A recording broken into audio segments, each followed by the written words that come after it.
End gold buyers, మీ కష్టాల్లో నమ్మకమైన మీ ఆత్మీయ నేస్తం. దురంధర్ సినిమా చూసిన తర్వాత బోల్డ్ అన్ని రీకలెక్ట్ చేసుకుంటున్నారు. మేబీ ఇది కరెక్ట్ ఏమో, దీనికి కనెక్ట్ చేసుకుంటే ఇలాగే ఉంటుందేమో అనేటువంటి భావన. Very first Dhurandhar cinema release అయింది, పార్ట్ 2 వచ్చింది, ఆ తర్వాత బోల్డ్ అంత కలెక్షన్స్, రికార్డ్స్ ఇవన్నీ క్రియేట్ చేసిన తర్వాత ఇప్పుడు ఓటీటీలో రిలీజ్ చేస్తున్నారు అనుకున్నప్పుడు ఒక పర్సన్ సశస్త్ర సీమా బల్కి చెందినటువంటి హెడ్ కానిస్టేబుల్ హైకోర్టుని అప్రోచ్ అయ్యాడు. మన ఆర్మీ రహస్యాలన్నింటినీ లీక్ చేసింది ఈ సినిమా. ఏదైతే కీ పాయింట్స్ ఉంటాయో, కీ ఫ్యాక్టర్స్ ఉంటాయో వాటన్నిటిని పబ్లిక్గా బాహాటంగా చూపించారు. ప్లీజ్ కంట్రోల్ ఇట్, దీని మీద యాక్షన్ తీసుకోండి అని. నిజంగా వాటన్నిటిని చూపించిందా దురంధర్? వాళ్ళు లీక్ చేసిందంటారా వాటిని? అమ్మా, దీనిలో 2-3 అంశాలు. మొట్టమొదటిది, again let's come to the narrative war. Pak occupied Kashmir అన్నావు నువ్వు, let us first change that narrative. అయ్యా, దాన్ని పాక్ ఆక్యుపైడ్ జమ్మూ కాశ్మీర్ అని పిలవాలి. కాశ్మీర్ మన దగ్గర ఉంది, ఓన్లీ జమ్మూ. వాళ్ళ దగ్గర ఉన్నది వెస్టర్న్ జమ్మూ ఉంది, వాళ్ళ దగ్గర గిల్గిట్ బాల్తిస్తాన్ ఉంది వాళ్ళ దగ్గర. కానీ దాన్ని పాక్ ఆక్యుపైడ్ జమ్మూ కాశ్మీర్ అనొచ్చు, ఎందుకంటే జమ్మూ కాశ్మీర్ రియాసత్ మన రాజా హరిసింగ్ అధీనంలో ఉన్నటువంటివి. కాశ్మీర్ వ్యాలీ అన్నది మనకు వెరినాగ్ అన్నది అక్కడ మనకు ఝేలం నది ఉద్గమ స్థానం. ఝేలం నది అసలు సంస్కృతం పేరు వితస్తా నది. ఆ వితస్తా నది ఉద్గమ స్థానం, అది ఆరిజిన్ పాయింట్. అది అక్కడి నుంచి బారాముల్లా దాకా పెడుతుంది. బారాముల్లా అంటే వరాహమూల. బారా అంటే మనం అంతే దాన్ని ప్యూర్గా తెలుగులో మాట్లాడుకుంటే బారా అంటే 12 ముల్లా అంటే ముస్లిమ్స్, అలాంటిది ఏమైనా రిలేటెడ్ ఉందేమో. కరెక్ట్. అది కన్ఫ్యూషన్ ఉంటుంది. వరాహమూల మహా గొప్ప క్షేత్రం అది. అక్కడ శ్రీనగర్లో షారికా అమ్మవారు అని చెప్పేసి ఒక ఆలయం ఉంది. హరిపర్వతం ఉంటుంది అక్కడ, దాల్లేక్ వెనకాల కొండ మీద ఉంటుంది. అక్కడ అమ్మవారి శాలిగ్రామ శిల ఉంటుంది, పెద్ద శిల ఉంటుంది. వాళ్ళ నమ్మకం, వాళ్ళ స్థల పురాణం, కాశ్మీరీ హిందువులు నమ్మేటువంటి కథ ఏంటంటే, ఇక్కడ సతీసర్ అని ఒక పెద్ద చెరువు ఉండేది. ఆ చెరువులో అంటే ఆఫ్ కోర్స్ నాగులు ఎక్కువ ఉండేవారు అక్కడ. అమ్మవారి యొక్క వాహనం గండవేరుండ పక్షి 2 రాళ్ళు అక్కడ వదిలింది పైనుంచి. ఆ ఇంపాక్ట్కి ఈ నీళ్ళన్నీ డ్రైన్ అయిపోయి అక్కడ నేల ఏర్పడింది. అక్కడ ఋషి కశ్యపుడు వచ్చి తపస్సు చేసుకున్నాడు కాబట్టి ఇది కశ్మీరం అయింది. ఇది వాళ్ళ అంటే షీఈ్ ద పేట్రన్ మదర్. ఆ ప్రాంతానికి ఆవిడ కులదేవత షారికా అమ్మవారు. అది ఎక్కడి నుంచి నీళ్ళు వెళ్ళిపోయి, వరాహ మూల నుంచి వెళ్ళిపోయి. కాబట్టి మొత్తం కాశ్మీర్ ఇంతనే, మనకు ఊడి దాకా మన కంట్రోల్లో ఉంది. కాశ్మీరీ భాష మాట్లాడే ఒక్క గ్రామం కూడా పాకిస్తాన్ కంట్రోల్లో లేదు. కాబట్టి POK అని మనం పిలవరాదు. కశ్మీర్ అన్న పేరు మీద వాడు 80 సంవత్సరాలు పాలిటిక్స్ చేశాడు. మనం ఆ నేరేటివ్లో కొట్టుకుపోయాం. అందుకని POJK అని పిలవచ్చు. లేదా ఇంకా కరెక్ట్గా చెప్పాలంటే western Jammu, Pak occupied western Jammu, Pak occupied Gilgit Baltistan, ఇది చెప్పాలి. 2 ధురంధర్ సినిమా. అన్నోన్ గన్మెన్, అజ్ఞాత్ బందూక్దార్ ఎవరెవరిని చంపారో ప్రతిరోజు న్యూస్లో వస్తుంది. అతను దాన్ని కంపైల్ చేసి సినిమాలో చూపించాడు. అది ఆయన కల్పన. సత్యమా అసత్యమా ఎవరు చెప్పగలరు? దీంట్లో ఎక్కడొస్తుందంటే కోయిన్సిడెన్స్ ఏంటంటే, చనిపోయిన వాళ్ళందరూ కూడా భారత వ్యతిరేక టెర్రరిస్టులు మాత్రమే చనిపోయారు. ఇక్కడ ఎవరైతే అరాచకాలు చేశారో వాళ్ళు మాత్రమే పోతున్నారు. కరెక్ట్. ఖలిస్తానీలు కావచ్చు, కాశ్మీరీలు కావచ్చు, వీళ్ళే టార్గెటెడ్గా చనిపోతున్నారు. కాబట్టి అనుమానం ఏమవుతుంది? రా చేయిస్తోంది, భారతీయ ఏజెన్సీస్ చేయిస్తున్నాయన్న అనుమానం తప్పకుండా వస్తుంది. మన స్పైలు ఉన్నారు, కొంతమంది ఏజెంట్లు ఉన్నారు అక్కడ దురంధర్లు ఉన్నారు. ఈ నేరేటివే ప్రబలంగా ఉంది అది. కానీ మరి ఎవరైనా పట్టుకోండి మీరు. నంబర్ 1 స్పై ఏజెన్సీ ISI అని చెప్పుకుంటారు కదా వాళ్ళు.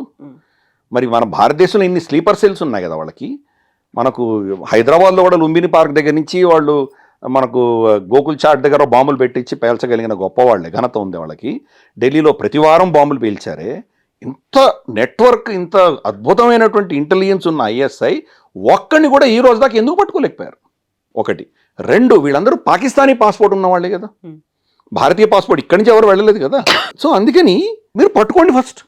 ఎవరినైనా అరెస్ట్ చేసి ISI దగ్గర మనకు రా నుంచి వాళ్ళకి పైసలు వచ్చాయనో, లేదా భారత ఏజెన్సీస్ నుంచి వాళ్ళకి ఏదో కమ్యూనికేషన్ వచ్చిందనో ఏదో చూపించండి ఫస్ట్. మీరు ప్రూవ్ చేయండి. ప్రూవ్ చేశాక అప్పుడు భారతదేశం ఇన్వాల్వ్ కాదో చెప్పగలం మనం. కాబట్టి ఇప్పుడు సశస్త్ర సీమా బల్కి సంబంధించి అతను ఇచ్చినటువంటి ఏదైతే స్టేట్మెంట్ ఉందో హాస్యాస్పదం. అది ఎక్కడ దానికి ఆధారాలు లేవు. అతను సినిమా కాల్పితం ఏదో చేశాడు, అక్కడ చనిపోతున్న విషయం వాస్తవం, లింకేజ్ లేదు. పాకిస్తానే ఈ రోజు దాకా ప్రూవ్ చేయలేకపోయింది. మనం ఏం చేసాము, మన దగ్గర జరిగిన ప్రతి టెర్రరిస్ట్ ఇన్సిడెంట్ తర్వాత డాసియర్స్ ఇచ్చాం మనం పాకిస్తాన్కి గతంలో. ఇంక్లూడింగ్ పఠాన్కోట్లో జరిగినటువంటి మన ఎయిర్ ఫోర్స్ బేస్ మీద జరిగినటువంటి దాడికి కూడా వాళ్ళకి డాసియర్ ఇచ్చాము. ఐఎస్ఐ ఏజెన్సీని మనం ఇక్కడ తెప్పించాం. మనం మోదీ గారు ఫస్ట్ ఇనీషియల్గా వాళ్ళు కూడా వచ్చి జాయింట్ ఇన్వెస్టిగేట్ చేస్తామని అన్నారు. మోదీ గారు ఇంకా అప్పుడు నవాజ్ షరీఫ్ ఇంటికి వెళ్ళడం ఇవన్నీ చేసిన కొత్తల్లో వాళ్ళు ఎప్పుడైతే ఇక్కడికి వచ్చి యాక్షనబుల్ ఎవిడెన్స్ కాదు ఇలా మన మీద డ్రామాలు ఆడడం మొదలెట్టారో అప్పుడు ఇంకా మోదీ గారు నిర్ణయించుకున్నారు ఇంకా వీడితో మనం ఏం చేయకూడదని చెప్పి కట్ చేసుకున్నారు. కానీ మనం డాసియర్స్ ఇచ్చేవాళ్ళం, వాళ్ళకి ఫుల్ ప్రూఫ్ ఇచ్చేవాళ్ళం. వాయిస్ శాంపుల్స్ దగ్గర నుంచి కమ్యూనికేషన్ ఇక్కడి నుంచి అక్కడికి ఏమేమి కమ్యూనికేషన్స్ జరిగినాయి, వాళ్ళ దగ్గర ఉన్నటువంటి ఎక్విప్మెంట్ ఏంటి, ఎటువంటి వాళ్ళ దగ్గర ఉన్న ఐడి కార్డ్స్ ఏమున్నాయి, ఎటువంటి ఆహారం తీసుకొచ్చారు, ఎటువంటి జీపీఎస్ సిస్టమ్స్ ఉన్నాయి వాళ్ళ దగ్గర, ఇవన్నీ కూడా ఎవిడెన్స్ వాళ్ళకి ఇచ్చాం మనం. అయినా ది డిడ్ంట్ యాక్ట్. మరి ఒక అజ్ఞాత బందూకుదారికి సంబంధించి మన దగ్గర నుంచి ఏదో ఇన్స్ట్రక్షన్స్ వెళ్ళినట్టో కోఆర్డినేషన్ జరిగినట్టో ఏదో ఒక ఎవిడెన్స్ వాళ్ళు ఎందుకు ఈ రోజు దాకా పాకిస్తాన్ ప్రొడ్యూస్ చేయలేకుండా ఉంది. కాబట్టి ఎవిడెన్స్ ఎక్కడుంది? చనిపోతున్న మాట వాస్తవం, చంపుతున్నట్టు వాళ్ళు అక్కడ వీళ్ళనే టార్గెట్ చేస్తున్న అంశం కూడా వాస్తవమే. కానీ ఎవిడెన్స్ ఏది? మన చేకేం అంటకుండా జరుగుతోంది. అది ఎవరు చేస్తున్నారు? ఇది ఎవరు చెప్పాలి? తప్పకుండా 99% దీనికి అనుమానం అంతా రా అనే చేయిస్తోంది అన్నటువంటి అనుమానం వస్తుంది. కానీ జీరో ఎవిడెన్స్ లేదు. పాకిస్తాన్ అంటోంది భారతదేశమే చేయిస్తోంది అని అంటోంది. అది ఎవరు ప్రూవ్ చేయాలి? వాళ్ళే ప్రూవ్ చేయాలి కదా. మనం ప్రూవ్ చేసాం. అజ్మల్ కసాబ్ అక్కడి నుంచి వచ్చాడు, పలానా ఊరి నుంచి వచ్చాడు, ఇది చేసాడు మొత్తం ప్రూవ్ చేసాం మనం. అలాగే ప్రతి టెర్రరిస్ట్ కూడా ఎక్కడి నుంచి వస్తున్నాడో మనం కంప్లీట్గా ప్రూవ్ చేయగలుగుతున్నాం, ట్రేస్ చేయగలుగుతున్నాం. ఫర్ ఇన్స్టెన్స్ పెహల్గామ్ ఘటనలో జరిగినటువంటి వాళ్ళని ఆపరేషన్ మహాదేవ్లో మనం చంపేశాం వాళ్ళని. వాళ్ళు ఏం చేశారు? చాలా సోఫిస్టికేటెడ్ కమ్యూనికేషన్ ఎక్విప్మెంట్ తీసుకొచ్చారు, చైనీస్ ఎక్విప్మెంట్ తీసుకొచ్చారు. అది మామూలుగా మన సర్వీలెన్స్ దొరకదు. అటువంటి ఎక్విప్మెంట్ తీసుకొచ్చి వాళ్ళు ఎక్కడో కొండల్లో అడవుల్లో దాచుకున్నారు. అందుకని మనకు 4-5 నెలలు పట్టింది వాళ్ళని చంపడానికి. చాలా కష్టం మీద వాళ్ళని ట్రేస్ చేయగలిగాం. కమ్యూనికేషన్ ట్రేస్ చేయొచ్చు, వీళ్ళు ఎక్కడున్నారని ట్రాక్ చేయొచ్చు. అది దొరకలేదు, వాళ్ళు కమ్యూనికేషన్ లేకుండా మేనేజ్ చేశారు. ప్లస్ ఎటువంటి ప్రోటోకాల్స్ పెట్టుకున్నారంటే లోకల్ ఓవర్ గ్రౌండ్ వర్కర్స్తో సంబంధం లేకుండా వాళ్ళు బతకగలిగారు. వాళ్ళు వచ్చేదో ఆహారం తీసుకువెళ్ళిపోయారు, తర్వాత వీళ్ళతో సంబంధం లేకుండా వాళ్ళే వెళ్ళిపోయారు. మామూలుగా తెలియని టెరిటరీ కదా, ఇక్కడ తెలియని భూమికి వచ్చినప్పుడు ఎవరినో సాయం అడుగుతారు, ఏదో తీసుకొని వెళ్తారు. లేదు, వాళ్ళు మొత్తం జర్నీ అంతా కూడాను ఫస్ట్ జమ్మూలో అటాక్ చేశారు. జమ్మూలో చంపేసి అడవి ప్రాంతం, కొండ ప్రాంతానికి వెళ్ళిపోయారు. అక్కడి నుంచి పహల్గామ్లో దిగారు, చంపి మళ్ళీ కొండలకు వెళ్ళిపోయారు. ఈ మొత్తం రూట్ అంతా ఎవరి సహాయం లేకుండా వాళ్ళు వెళ్ళగలిగారు. అంటే వాళ్ళకి ఎంత కోఆర్డినేషన్, ఎంత ట్రైనింగ్, ఎంత జీపీఎస్, ఎంత వాళ్ళకి ఉన్నదో మనం అర్థం చేసుకోవచ్చు. ఇవన్నీ మనం ప్రూవ్ చేసాం. ప్రూవ్ చేసి మనం వాళ్ళని ఎక్స్పోజ్ చేయగలిగాం. పాకిస్తాన్ ఎందుకు చేయలేకపోతుంది? సో పాకిస్తాన్ భారత ఏజెన్సీ చేయించింది అని ప్రూవ్ చేసేంత వరకు ఎవిడెన్స్ లేదు, వాళ్ళు చనిపోతున్నారు అంతే.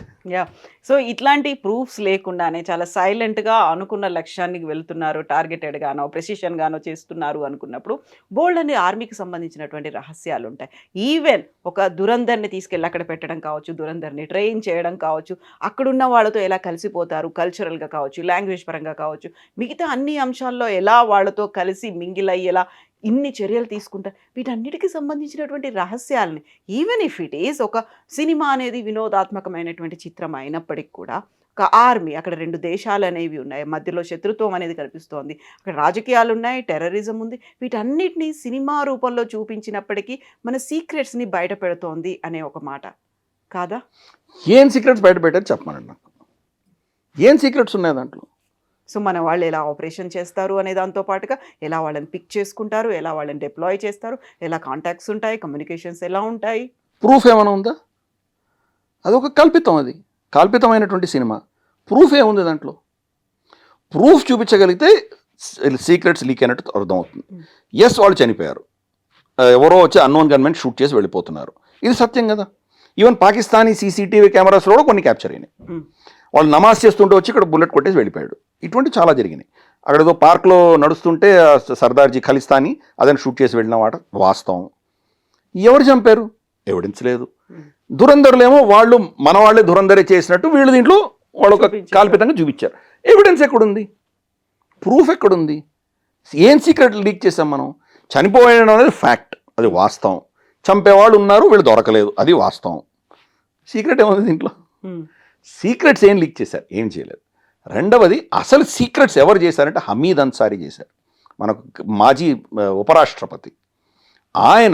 ఆయన హయాంలో మన ఎవరైతే ఏజెంట్స్ ఉన్నారో ఇరాన్లోను తర్వాత పాకిస్తాన్లో ఉన్న ఏజెంట్స్ని ఎక్స్పోజ్ చేశాడు ఆయన. అందుకనే పెద్ద కాంట్రవర్సీ అయింది అప్పట్లో. ఆయన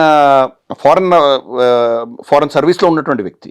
ఆయన ఇంటర్వ్యూ చేస్తున్నప్పుడు కూడా ఇంటర్వ్యూర్ ఆ ప్రశ్న అడగానే ఇద్దరికి కోపం వచ్చి ఆయన లేచి వెళ్ళిపోయాడు ఆయన ఒక ఇంటర్వ్యూలో. అది మీకు చూసారో లేదో అది. ఇది వచ్చింది మన ప్రాబ్లం. ఆయన పేరు చెప్పకుండా తర్వాత వచ్చిన వాళ్ళు మన ప్రభుత్వంలో ఉన్నటువంటి వాళ్ళు మన ఏజెంట్స్ని ఎక్స్పోజ్ చేశారు అని చెప్పి అప్పుడు చాలా విస్తృతంగా అప్పుడు డిస్కషన్లో వచ్చింది. ఒక ఏజెంట్ని ప్లాంట్ చేయాలంటే కనుక దశకాలు పడుతుంది, అంత ఈజీ కాదు అక్కడ. దాంట్లో లాస్ట్కి మనం చూసాం, అది మనకు రాకేష్ బేడి ఉన్నటువంటి మినిస్టర్గా ఉన్నటువంటి వ్యక్తి 40 ఏళ్ల నుంచి నేను ఇక్కడ ఉన్నానని చెప్తాడు. అతను అసలు దూరందరు, అతను పాలిటిక్స్లో దూరిపోయాడు అతను. అంటే ఎన్ని సంవత్సరాలు ఇన్వెస్ట్ చేసి ఉండాలి. అంటే పార్టీలకు అతీతంగా అప్పుడు బీజేపీ లేదు, కాంగ్రెస్. ఇప్పుడు 40 ఏళ్ళ ముందరంటే కాంగ్రెసే కదా. అంటే కాంగ్రెస్ కూడా చేసింది. కాంగ్రెస్ కావచ్చు, బీజేపీ కావచ్చు, ఎవరైనా కావచ్చు, భారతదేశం మన ఇంట్రెస్ట్ కోసం మనం చేసాం. ఎక్స్పోజ్ అయింది, ఆ సమయంలో ఎక్స్పోజ్ అయ్యారు. దాంతో మన ఏజెంట్స్ అందరినీ పట్టుకొని వాళ్ళు ఎలిమినేట్ చేశారు, అందరినీ చంపేశారు. మనకి ఎసర్ట్స్ లేరు. మోదీ గారు వచ్చిన తర్వాత ఒక పర్టికులర్, అంటే కొత్తలో ఆయన వచ్చిన కొత్తల్లో ఒక పర్టికులర్ ర్యాలీలో ఒక స్టేట్మెంట్ ఇష్యూ చేశారు. ఎక్కడి నుంచి మొదలు పెట్టాలో నాకు అర్థం కావట్లేదు, మొత్తం క్లీన్ స్లేట్ అయిపోయింది మాది, మేము మళ్ళీ ఇవన్నీ ఎస్టాబ్లిష్ చేయాలంటే ఎంతకాలం పడుతుందో తెలియదు,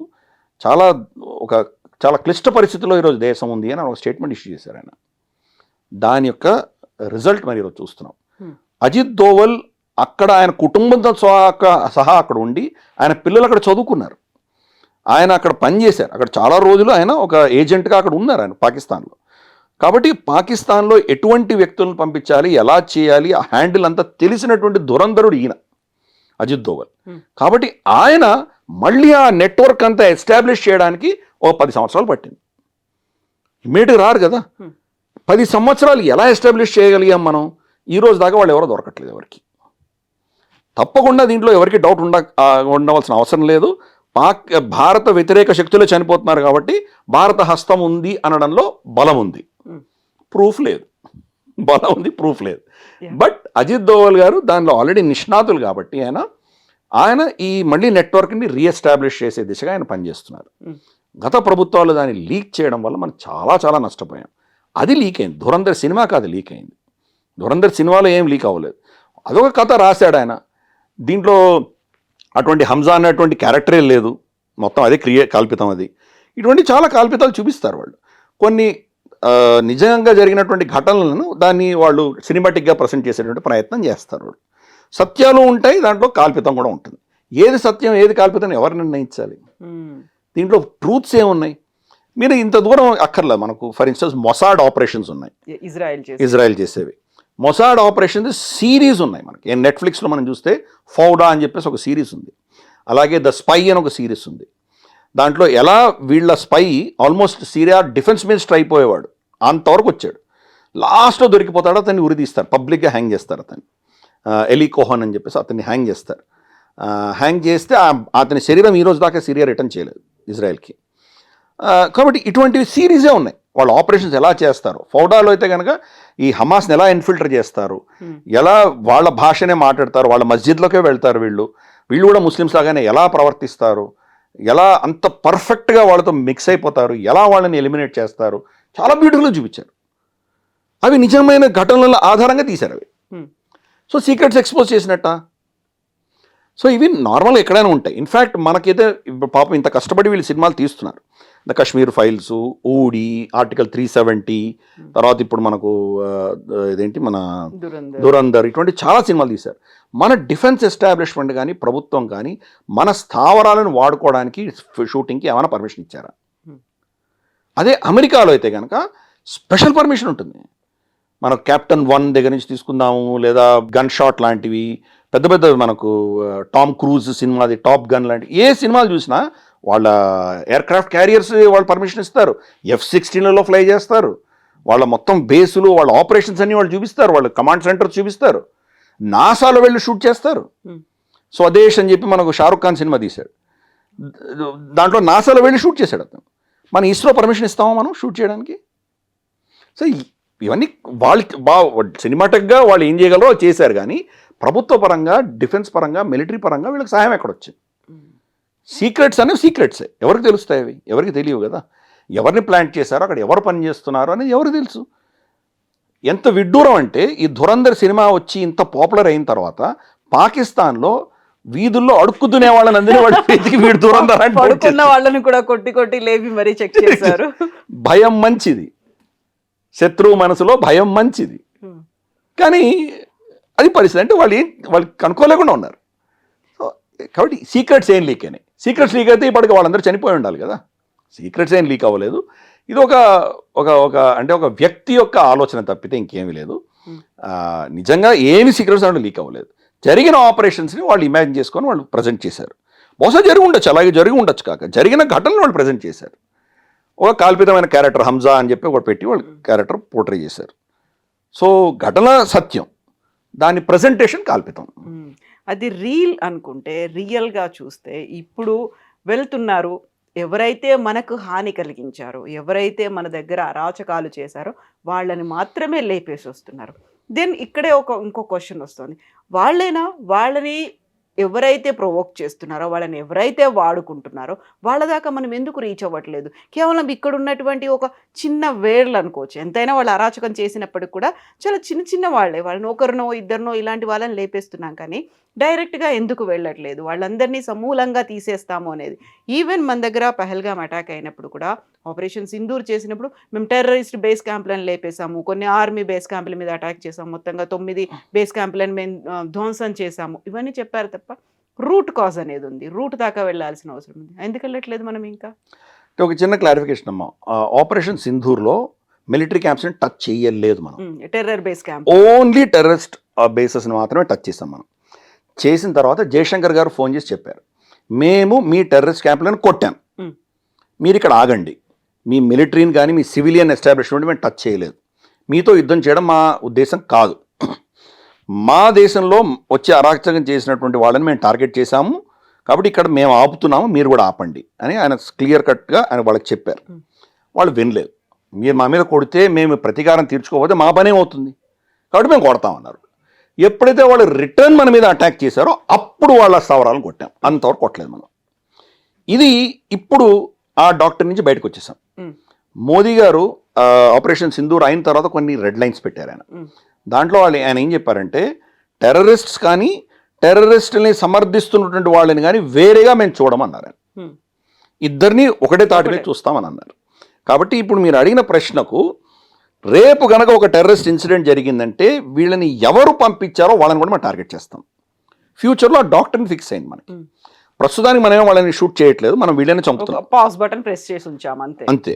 సో రేపు కనుక మన దేశంలో ఇంకో ఘటన జరిగిందంటే ఇక్కడి నుంచి ఐఎస్ఐ దాకా లేదా ఆర్మీ కమాండర్ ఎవరు కమాండ్ ఇచ్చాడో అక్కడ దాకా మనం కొట్టబోతున్నాం మనం. కాబట్టి అది ఆల్రెడీ డాక్టర్ని ఫిక్స్ అయిపోయింది. సో కాబట్టి దాంట్లో వీళ్ళు వ్యత్యాసం లేకుండా మనం కొడుతున్నాం. ఇంకొక విషయం మనకు తెలుసుకోవాల్సింది ఏంటంటే, పాకిస్తాన్లో టెర్రరిస్ట్ ఆర్గనైజేషన్స్ లేవు. ఏకైక టెర్రరిస్ట్ ఆర్గనైజేషన్ పాకిస్తాన్ ఆర్మీ. దాని అండర్లోనే ఇవన్నీ కూడా ఉన్నాయి, అయితే వర్క్ చేస్తున్నవి కూడా. మనకు డివిజన్స్ ఉంటాయి, army divisions, Dogra regiment, Punjab regiment, Madras sappers, Assam rifles, ఇటువంటి చాలా ఉన్నాయి మన దగ్గర. రాజ్పుటానా రైఫల్స్, మనకు గోర్ఖా రెజిమెంట్, ఇటువంటి చాలా ఉంటాయి కదా. అటువంటివే లష్కర్ ఏ తోయిబా, అటువంటిదే మనకు జైషే మొహమ్మద్, ఇవన్నీ కూడా extension of the army. So కాబట్టి ఆర్మీనే టెర్రరిస్ట్ ఆర్గనైజేషన్. మనం చూసాం, మనం బహావల్పూర్లో మన జైషే మొహమ్మద్ సుబానల్లా దాన్ని కొట్టాం. మనం కొట్టినప్పుడు ఏమైంది, దాంట్లో మౌలానా మసూద్ అజర్ కుటుంబం చనిపోయారు. వాళ్ళ జనాజాలో మొత్తం ఆర్మీ బ్యాండ్ అంతా దిగింది, ఆర్మీ ఆఫీసర్లు అందరు దిగారు. అక్కడ ఎవరు వెళ్తారు? ఎవరైనా చనిపోతే వాళ్ళ బంధువులే కదా వెళ్తారు. అంటే మనం ఎంత క్లియర్గా అర్థమైపోయింది అది. సో వాళ్ళకి వీళ్ళకి తేడా లేదు. అందుకని ఇప్పుడు డాక్టర్ని ఫిక్స్ చేసుకున్నాం. కానీ ఎస్, ఈ అజ్ఞాత బందూకుదారులు మాత్రం వీళ్ళనే టార్గెట్ చేస్తున్నారు. వీళ్ళ హ్యాండ్లర్స్ ఇంతవరకు టచ్ చేయట్లేదు. టచ్ చెయ్యాలని నేను కోరుకుంటున్నాను. భయం అన్నది చాలా ఇంపార్టెంట్. ఆపరేషన్స్ చేసేటప్పుడు మనం వాళ్ళని టార్గెట్ చేయకపోతే కనుక వీళ్ళని ఏం చేయలేం. ఇదే తప్పు మనం ఇజ్రాయెల్ చేసింది. ఇజ్రాయెల్ ఆపరేషన్స్ స్పెక్టాక్యులర్ ఆపరేషన్స్ చేయగలరు. టాక్టికల్, ఆపరేషనల్, వాళ్ళ ప్లానింగ్, ఎగ్జిక్యూషన్, వాళ్ళ ఇంటెలిజెన్స్ అసలు అన్బిలీవబుల్. నవభూత భవిష్యత్. ప్రపంచంలో ఏ ఇంటెలిజెన్స్ ఏజెన్సీ చేయని వాళ్ళు చేయగలిగారు. పేజర్ బాంబ్ ఏంటి అసలు ఎవరు ఇమాజిన్ కూడా చేయలేరు. ఎలా చేశారు వాళ్ళు? నస్రుల్లాని ఎలా చంపారు, ఒక్కరొకరిని యాహియా సిన్వర్ని ఎలా చంపారు, ఒక్కరొకటి చూస్తే కనుక ఆపరేషన్స్, వాళ్ళు ఇంటెలిజెన్స్ గ్యాదరింగ్ ఎలా చేశారు, మనకు ఎలక్ట్రానిక్ ఇంటెలిజెన్స్ ఎలా ఉంది, హ్యూమన్ ఇంటెలిజెన్స్ ఎలా తెచ్చుకున్నారు, సర్వీలెన్స్ ఎలా చేశారు, 24/7 ఎలా ట్రాక్ చేశారు. ఎప్పుడో మ్యూనిక్లో 1972లో వాళ్ళు చంపిన వాళ్ళని ఒకరొకరిని వెంటాడి చంపారు వాళ్ళు. అంత స్పెక్టాక్యులర్గా చేయగలిగిన ఇజ్రాయెల్ వీళ్ళ వెనకాల ఉన్న శక్తిని టచ్ చేయలేకపోయింది ఇంతవరకు. వెనకాల ఎవరున్నారు? ఇరాన్. అందుకని ఈరోజు ఇరాన్తో యుద్ధం జరుగుతుంది అక్కడ. ఇరాన్ యుద్ధం కారణం ఏంటంటే వీళ్ళని ఎంతమంది చంపినా లాభం లేదు, వీళ్ళని సపోర్ట్ ఇస్తున్నటువంటి ఇరాన్ రెజీమ్ని మనం టచ్ చేయండి, వీళ్ళు ఇంకా పుడుతూనే ఉంటారు అని చెప్పి వాళ్ళు నిర్ణయించుకున్నారు. అఫ్కోర్స్ కంప్లీట్ అది ఫ్లాప్ అయింది, బెడిసి కొట్టింది వాళ్ళకు. అది వాళ్ళు ప్లానింగ్లో లోపం ఉందా, మిగతా అందరినీ కలుపుకొని వెళ్ళలేనందువల్ల ఇది అయిందా, అది పెద్ద చర్చ, దానిలో వెళ్ళదలుచుకోలేదు నేను. బట్ ఆలోచన కరెక్ట్. ఈ హ్యాండ్లర్స్ ఎవరున్నారో వాళ్ళు టచ్ చేయాలి. ఫర్ ఇన్స్టెన్స్ ఇప్పుడు వీళ్ళని మన పహల్గామ్ దాడి కానీ, పుల్వామా కానీ, మన దేశంలో జరిగినటువంటి గోకుల్ చాట్ ఎక్కడెక్కడ జరిగాయో ఈ టెర్రరిస్ట్ అటాక్స్ జరిగినాయో, ముంబై బ్లాస్ట్లు, ఢిల్లీలో అయితే ప్రతి వారం జరిగేది, చాందినీ చౌక్ చాలా దగ్గర జరిగినాయి.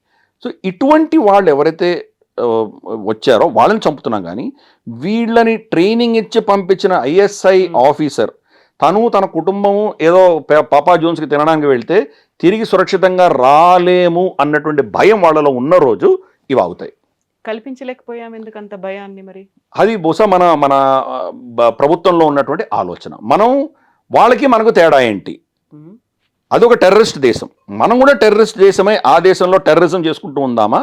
కాబట్టి మనం ఒక బాధ్యత గల దేశము. మనం ఓన్లీ మన దేశాన్ని హర్ట్ చేస్తున్న వాళ్ళని మాత్రమే మనం వేటాడి చంపుతాము, మిగతా వాళ్ళు మన జోలికి వెళ్ళము అన్నది ఒక సిద్ధాంతం మన దేశంలో ఉంది. Because answerable. మనం మానవ హక్కులు ఉల్లంఘన చేసి ప్రతి ఒక్కరిని చంపేయం కదా. ఇప్పుడు ఫర్ ఇన్స్టెన్స్ మినాబ్ అన్న ఒక ఊర్లో వీళ్ళు మనం టామాహాక్ మిసైల్ కొట్టి 170 మంది చిన్న పిల్లల్ని చంపేసింది అమెరికా. ఈ రోజు దాకా జవాబుదారీ లేదు వాళ్ళకి. పైపెచ్చు డొనాల్డ్ ట్రంప్ ఏమంటున్నాడు? టామాహాక్ మిసైల్స్ అందరి దగ్గర ఉంది, ఇరానే వాడిని ఎత్తినేసుకొని ఉండొచ్చు అంటున్నాడు. సో మనం అటువంటి పని చేయం కదా. మనం ఒక రూల్ బేస్డ్ పద్ధతిలో వెళ్తాం మనం. అందుకని మనం దాని గురించి మనం ఎంతవరకు వెళ్ళాలో అంతవరకు వెళ్ళాం. మనం డైరెక్ట్గా ఇప్పుడు వాడితో యుద్ధం చేయదలుచుకోలేదు. మనం వాడు చేసినట్టు వాడు చేయలేడు, వాడికి కూడా కెపాసిటీ ఉంది కదా, వాడి అసెట్స్ కూడా ఇక్కడ ఉన్నారు కదా. పొలిటీషియన్స్ దగ్గర నుంచి తీసుకొని, బిజినెస్ మెన్ దగ్గర నుంచి తీసుకొని, మీడియా దగ్గర నుంచి తీసుకొని, ఎన్జిఓల దగ్గర నుంచి తీసుకొని, రిలీజియస్ తంజీమ్ల దగ్గర నుంచి తీసుకొని, పాకిస్తాన్కి చాలామంది అసెట్స్ ఇక్కడ ఉన్నారు మన దేశంలో. వాడు కూడా చేయొచ్చు కదా, తలుచుకుంటే వాడు కూడా చేయొచ్చు కదా. ఇది ఇలా ఒక సైకిల్లో నడుస్తూనే ఉంటుంది. మనం ఆ సైకిల్లో పడదలుచుకోలేదు. అది ఒక ప్రభుత్వ నిర్ణయం. వ్యక్తిగతంగా అడిగితే కనుక బహుశా అట్లీస్ట్ మనకు జరిగినటువంటి ఘటనల వెనకాల ఉన్నటువంటి వ్యక్తులను మనం ఎలిమినేట్ చేయాలి. తర్వాత ఇప్పుడు ప్లాన్ చేస్తున్న వాళ్ళని టచ్ చేయాల్సిన అవసరం ఇప్పుడు లేకపోవచ్చు, కానీ అట్లీస్ట్ ఓ మెసేజ్ అన్నది వెళ్ళాలి. నువ్వు కూడా సురక్షితంగా ఉండవు అన్న మెసేజ్ మనం పంపించాలి. అది మోదీ గారు ఇచ్చారు. అయితే మన మీద ఎవరైతే అటాక్ చేస్తున్నారో వాళ్ళని మనం తుదం ముట్టిస్తాము అంటూ వాళ్ళని టార్గెట్ చేస్తున్నాం, వాళ్ళని లేపేస్తున్నాం. పహల్గామ్ చూస్తే ద రెసిస్టెంట్ ఫ్రంట్ అనేది సరికొత్త పేరుతో వచ్చింది. జైషే మహమ్మదో, ఇండియన్ ముజాహిదీనో, లష్కర్ ఏ తోయిబా, ఏదైనా ఇంకో పేరుతో వస్తున్నారు, అటాక్ చేస్తున్నారు. ఆ పని చేసి వెళ్ళిపోయిన తర్వాత మళ్ళీ మనకు ఒక లెటరో లేకుంటే ఏదో మేమే చేసామని అధికారికంగా ప్రకటిస్తున్నారు. ఇంకొక అటాక్కి ఇంకో పేరుతో వస్తున్నారు. ఇవన్నీ మళ్ళీ అదే ఇలా స్ప్రెడ్ అయిపోతుంది తప్ప మళ్ళీ మనం అదే క్వశ్చన్, అవి అంతలా పెంచుకుంటున్నప్పుడు మన మీద అటాక్ చేసిన వాళ్ళనే మేము లేపేస్తాము అంటే ఎక్కడైతే రూట్ కాజ్ ఉందో వాళ్ళు ఇంతలా వైడ్ స్ప్రెడ్ అవుతున్నప్పుడు దాని దాకా వెళ్ళలేకపోతున్నాం. ఆపరేషన్ సింధూర్ చేసినప్పుడు ఏం జరిగింది అనేది మన పార్లమెంటరీ మెంబర్స్ అన్నిటినీ డిఫరెంట్ కంట్రీస్కి పంపించాము. అందరూ డిఫరెంట్ పార్టీల వాళ్ళందరూ అందులో ఉన్నారు. మేము చేసింది కరెక్టే, వాళ్ళు చేసింది తప్పు అని చెప్పేటువంటి ఒక సపోర్ట్ అనేది వాళ్ళ దగ్గర నుంచి తీసుకున్నాం. బట్ అదే పని వీళ్ళు ఇంత చేస్తున్నారు, ఇన్నేళ్ల నుంచి మేము సఫర్ అవుతూ ఉన్నాము, వీళ్ళకి ఎవరు సపోర్ట్ ఇస్తున్నారో తెలుసు, ఎక్కడి నుంచి ఫండ్స్ వస్తున్నాయో తెలుసు, ఇన్ని ఉన్నప్పటికీ why we are not exposing them, why we are not taking action అనేది. రెండు అంశాలు, why are we not exposing, why are we not taking action, we are exposing them. ప్రతి అంశంలో కూడా మనం ఇంటర్నేషనల్ ఫోర్సెస్ పవర్స్ ఏమున్నాయో వాళ్ళకు కూడా తెలుసు. ఆపరేషన్ సింధూర్ మనం ఇంత చేసాం. మనం 2 న్యూక్లియర్ శక్తి ఉన్నటువంటి దేశాలు రెండవ ప్రపంచ యుద్ధం తర్వాత ఇంతవరకు ఎప్పుడూ కాన్ఫ్లిక్ట్లో లేవు, యుద్ధం చేసుకోలేదు. మొట్టమొదటిసారి మనం చేసాం. ఇన్ఫ్యాక్ట్ బాలాకోటే ఫస్ట్ టైం మనం ఇంటర్నేషనల్ బార్డర్ దాటి వెళ్ళి కొట్టొచ్చాం. అంతకంటే ముందు 2 న్యూక్లియర్ పవర్ దేశాలు ఎప్పుడు యుద్ధం చేయలేదు. అది చేసాం. ఆపరేషన్స్ ఇంకో లెవెల్కి వెళ్ళిపోయాం మనం. ఒక్క దేశం అంటే ఒక్క దేశం అన్న మనల్ని ప్రశ్నించిందా? మీ మీద ఆంక్షలు విధిస్తాము, మీరు చేస్తే కనుక న్యూక్లియర్ యుద్ధం వచ్చే ప్రమాదం ఉంది, మేము అది చేస్తాం ఇది చేస్తాం వాడు అన్నాడా? డొనాల్డ్ ట్రంప్ అన్నాడు కదా, డొనాల్డ్ 250% టారిఫ్లను పెంచుతారు. అది యుద్ధం అయిపోయినాక మాట్లాడాడు. యుద్ధం జరుగుతున్నప్పుడు ఏమైనా మాట్లాడా? అది క్లెయిమ్ చేసుకునే ప్రయత్నం చేశాడు. అది వేరే పాలిటిక్స్, అది వేరే పాలిటిక్స్. యాక్చువల్గా డొనాల్డ్ ట్రంప్ ఆపలేదు, చైనా ఆపింది అది. దానికి అది వేరే నెరేటివ్ అది ఆల్టుగెదర్. డొనాల్డ్ ట్రంప్ అది హైజాక్ చేసే ప్రయత్నం చేశాడు. మనకు పార్లమెంట్ సాక్షిగానే మోదీ గారు చెప్పారు, తర్వాత మన స్పోక్స్ పర్సన్ చాలా క్లియర్గా చెప్పారు. 22 ఏప్రిల్ మనకు పెహల్గాం ఘటన జరిగిన రోజు డొనాల్డ్ ట్రంప్ ఫోన్ చేసి సంతాపం ప్రకటించాడు ఆయన మోదీ గారికి. తర్వాత జూన్ 15, 20 ఈయన కెనడాకి వెళ్తుంటే మనకు వీళ్ళది G7 సమ్మిట్లో పిలిచినప్పుడు, మార్క్ కార్నీ పిలిచినప్పుడు మోదీ గారు వెళ్తుంటే అప్పుడు ఫోన్ చేశాడు డొనాల్డ్ ట్రంప్. అంటే ఈ ఆపరేషన్ సింధూర్ జరుగుతున్నప్పుడు ఆయన దగ్గర ఫోన్ లేదు, చాలా స్పష్టంగా చెప్పాం. కాబట్టి ఆయన క్లెయిమ్ చేయడం అన్నది ఆయన విజ్ఞతకు వదిలేద్దాం, ఆయన పాలిటిక్స్ ఆయన చేసుకుంటున్నాడు. కానీ ఒక్కటంటే ఒక్క దేశం పోనీ అలా అన్న, అది కూడా మన పేరు చెప్పలేదు. నేను యుద్ధం ఆపాను అన్నాడు కానీ భారతదేశం చేసి ఉండకూడదు అని అనలేదు, వీళ్ళ మీద ఆంక్షలు విధిస్తానని అనలేదు. ఒక్క దేశం అంటే ఒక్క దేశం అనలేదు. సరే ఈ వెస్టర్న్ దేశాలు పక్కన పెడదాం, ముస్లిం దేశాలు ఒకటి కూడా అనలేదు. ఆఖరికి పాకిస్తాన్కి ఫుల్గా సపోర్ట్ చేసినటువంటి టర్కీ వ్యక్తులు చనిపోయారు అక్కడ మన ఆపరేషన్ సింధూర్లో మనం కొట్టిన దెబ్బకు. వాళ్ళు యాక్చువల్గా వాళ్ళ డ్రోన్స్ అని, టర్కీ డ్రోన్స్ అని వాళ్ళు ఆపరేట్ చేస్తున్నారు. పాకిస్తాన్ వాళ్ళకి ఎలా ఆపరేట్ చేయాలో తెలియదు. మనకి ఎక్కడి నుంచి వాళ్ళ కమాండ్ కంట్రోల్ సెంటర్ ఉందో దాన్ని కొట్టాం మనం. దాంట్లో టర్కీ ఆపరేటర్స్ కూడా చనిపోయారు. టర్కీ మన మీద ఆంక్షలు విధించలేదు, టర్కీ మన మీద ఏమనలేదు. కాబట్టి బలం ఉన్నవాడిని అందరూ గౌరవిస్తారు, ఇది ఫస్ట్ మనం గుర్తుపెట్టుకోవాలి. మనం ప్రతి యుద్ధం తర్వాత నేర్చుకుంటాం ప్రతిదీ. మనకు ఫర్ ఇన్స్టెన్స్ మనకు అజ్మల్ కసాబ్ వాళ్ళు 10 మంది ఇక్కడికి వచ్చి ముంబైలో అంత ఘటన చేసేంత వరకు మన నేవీ డిఫెన్సెస్ మనకు అంత పటిష్టంగా లేవు. ఇప్పుడు బలపరుచుకున్నాం మనం. ఒక్క షిప్, ఒక చిన్న బోట్ వచ్చినా మనం దాన్ని ట్రాక్ చేయగలం, పట్టుకోగలం, పర్ఫెక్ట్గా చేయగలుగుతున్నాం మనం. అలాగే మనకు అజర్బైజాన్, అర్మేనియా మధ్యలో యుద్ధం జరిగినప్పుడు డ్రోన్స్ యొక్క శక్తి ఏంటో మనం చూసాం మనం. తర్వాత మనకు గల్వాన్ ఘటన జరిగేసరికి మన సూర్యాపేట్ కొన్న సంతోష్ బాబు గారి బలిదానం జరిగే టైంకి మన దగ్గర డ్రోన్స్ లేవు. డ్రోన్ అన్న ఆలోచన కూడా లేదు మనకి. డ్రోన్స్ ఉంటే ఆయన చనిపోయేవారు కాదు. మన డ్రోన్ వెళ్ళి చూసేది, చైనా వెళ్ళారా, చైనీస్ పిఎల్ఏ వెళ్ళిందా లేదా మనం చెక్ చేసి ఉండేవాళ్ళం. ఫిజికల్గా ఆయన వెళ్ళి చెక్ చేయాల్సి వచ్చింది. అప్పుడు ఘటన జరిగింది, ఆయన చనిపోయారు. అది ఘటన జరిగింది. అది ఆ రోజు అంటే 2025లో మనకు ఆపరేషన్ సింధూర్ జరిగింది. 5 సంవత్సరాలలో ఎంత పటిష్టమైనటువంటి డ్రోన్ టెక్నాలజీ మన దగ్గర వచ్చింది. 5 ఇయర్స్ మనం మొత్తం వాడు ఒక్క డ్రోన్ కూడా మన డిఫెన్స్ ఎస్టాబ్లిష్మెంట్ టచ్ చేయకుండా మనం పెంచగలిగాం. కెపాసిటీ పెంచుకున్నాం, పాఠాలు నేర్చుకుంటున్నాం. అలాగే ఆపరేషన్ సింధూర్లో మనం చేసిన టాక్టికల్ స్ట్రాటజిక్ తప్పులు ఏమైనా ఉన్నట్టు దాన్ని సరిదిద్దుకుంటున్నాం. అందుకనే మోదీ గారు ఇచ్చినటువంటి స్టేట్మెంట్స్ అన్ని మనం చాలా క్లియర్గా వినాలి. ఖూన్ ఆర్ పానీ నహీ బహ సక్తా హై, ఇండస్ వాటర్ ట్రీటీ ఆపేసాం మనం. సంవత్సరం తర్వాత ఈరోజు విలవిలలాడిపోతున్నారు వాళ్ళు. యునైటెడ్ నేషన్స్ సెక్యూరిటీ కౌన్సిల్కి వెళ్ళారు, యునైటెడ్ నేషన్స్ జనరల్ అసెంబ్లీకి వెళ్ళారు. ప్రతి దేశానికి వెళ్ళి ఇండస్ వాటర్ ట్రీటీని మళ్ళీ స్టార్ట్ చేయించండి, మాకు నీళ్ళు వదలండి, భారతదేశం మీద ఒత్తిడి తీసుకురావడం అని చెప్తాను. ఎవరి కుంపట్లు వాళ్ళు పెట్టుకున్నారు, ఎవరు బిజీగా వాళ్ళందరూ బిజీగా ఉన్నారు. ఎవ్వడు వినట్లేదు పాకిస్తాన్ మాట. ఆఖరికి వాళ్ళు ఏం చేశారో లంచం ఇచ్చి ఒక థింక్ ట్యాంక్, చాటమ్ హౌస్ అని ఒక థింక్ ట్యాంక్ ఉంది, వాళ్ళతోటి ఒక ఆర్టికల్ రాయించారు. ఇది కనుక మీరు రిలీజ్ చేస్తే ఒక మానవతా దృక్పథంలో అక్కడ ప్రజల్ని ఆదుకున్నటువంటి వాళ్ళు అవుతారు, అదొక అట్మాస్ఫియర్ క్రియేట్ అవుతుంది, దానివల్ల చర్చలు స్టార్ట్ చేయొచ్చు. భారతదేశం ఇంత పెద్ద సూపర్ పవర్ అయినప్పుడు రూల్స్ బేస్డ్ వరల్డ్ ఆర్డర్ని వాళ్ళు గౌరవించాలి. ఈ లెక్చర్లన్నీ ఇచ్చారు. ఏం డొనాల్డ్ ట్రంప్ కింద చెప్పట్లేదు రూల్స్ బేస్డ్ ఆర్డర్ని ఫాలో అవ్వమని? ఎవరు ఫాలో అవుతున్నారు? ఒక్క చైనా ఫాలో అయిందా? ఇన్ని నీతులు చెప్తుంది ఇప్పుడు చైనా. అక్కడ పోయి ఫిలిప్పైన్స్ దీవులన్నీ కబ్జా చేసి కూర్చున్నారు వాళ్ళు, వియట్నాం దీవులను కబ్జా చేసి కూర్చున్నారు వాళ్ళు. వియట్నాం అక్కడ డ్రిల్లింగ్ చేస్తుందంటే వాళ్ళు వచ్చి వాళ్ళ మీద దాడులు చేస్తారు. జాపనీస్ నీళ్ళల్లో వచ్చి వాళ్ళు చేపలు ఎత్తుకుపోతారు. సో బలం ఉన్నవాడిదే రాజ్యం అక్కడ, మత్స్య న్యాయం. కాబట్టి వాడు మనకు లెక్చర్ ఇచ్చే పరిస్థితులు ఎవడు లేడు. ఈ విషయం మనం అర్థం చేసుకోవాలి. అందుకని ఈ యొక్క పరిస్థితులలో భారతదేశం మనం ఎలా ప్రవర్తించాలనేది మనం క్లారిటీ ఉండాలి. మోదీ గారు ఇచ్చిన ఈ రెడ్ లైన్స్ ఏవైతే ఉన్నాయో, trade and talks terror cannot go together అన్నారు. సో వాణిజ్యం ఆపేస్తాం, కంప్లీట్గా ఆపేస్తాం. యాక్చువల్గా మనం ఆపలేదు, పాకిస్తాన్ ఆపింది. ఆర్టికల్ 370 సవరణ చేసిన తర్వాత పాకిస్తాన్ ఆపేసింది. హై కమిషన్ కూడా వాళ్ళే వెనక్కి పంపించారు, మనం పంపించలేదు. వాణిజ్యం వాళ్ళే ఆపేసుకున్నారు. మనం టారిఫ్లు వేసాం వాళ్ళ మీద. అంత గతంలో ఉన్నటువంటి మోస్ట్ ఫేవర్డ్ నేషన్ ఏదైతే వాళ్ళకి స్టేటస్ ఇచ్చామో అది విత్డ్రా చేసాం. ఏకపక్షంగా మనం ఇచ్చాం అప్పుడు ప్రభుత్వాలు, వాళ్ళు మనకి ఇవ్వలేదు. సో అది విత్డ్రా చేసాం. మామూలు టారిఫ్లు వేసాం, వాళ్ళు వెళ్ళిపోయారు. సో అన్నీ కూడా ఏంటంటే మోదీ గారు ఈ రెడ్ లైన్స్ డ్రా చేశారు. టెర్రరిస్ట్ని సమర్థిస్తూ వాడిని ప్రేరేపించి పంపించినటువంటి శక్తిని వేరువేరుగా చూడము అన్నారు ఆయన. మా దేశంలో టెర్రరిస్ట్ ఘటన జరిగితే దానికి ప్రతీకారం ఉండి తీరుతుంది అని చెప్పారు ఆయన. న్యూక్లియర్ బ్లాక్మెయిల్ పనిచేయదు అని చెప్పారు ఆయన. మా దగ్గర న్యూక్లియర్ బాంబులు అని మమ్మల్ని బెదిరించకండి, న్యూక్లియర్ బాంబులు ఉన్నా లేకపోయినా మమ్మల్ని మీరు టచ్ చేశారంటే మేము మిమ్మల్ని వదిలిపెట్టామని చెప్పారు. కాబట్టి ఈ రెడ్ లైన్స్ అన్నీ మనకు పాలసీ అయిపోయినాయి ఇప్పుడు. అది కాబట్టి ఇప్పుడు గతంలో చేసినటువంటి తప్పిదాలు అందామా, లేదా అప్పుడు మనకు ఉన్నటువంటి ఆలోచన మారిపోయింది. ఇప్పుడు కూడా మనకు నో ఫస్ట్ యూజ్ డాక్ట్రిన్ ఉంది మనకి. న్యూక్లియర్ మనం ఫస్ట్ అటాక్ చెయ్యము అని అంటున్నాం. ఒకసారి మీ ఢిల్లీ మొత్తం లేచిపోయిన తర్వాత ఇంకేం మాట్లాడుతున్నారు మీరు?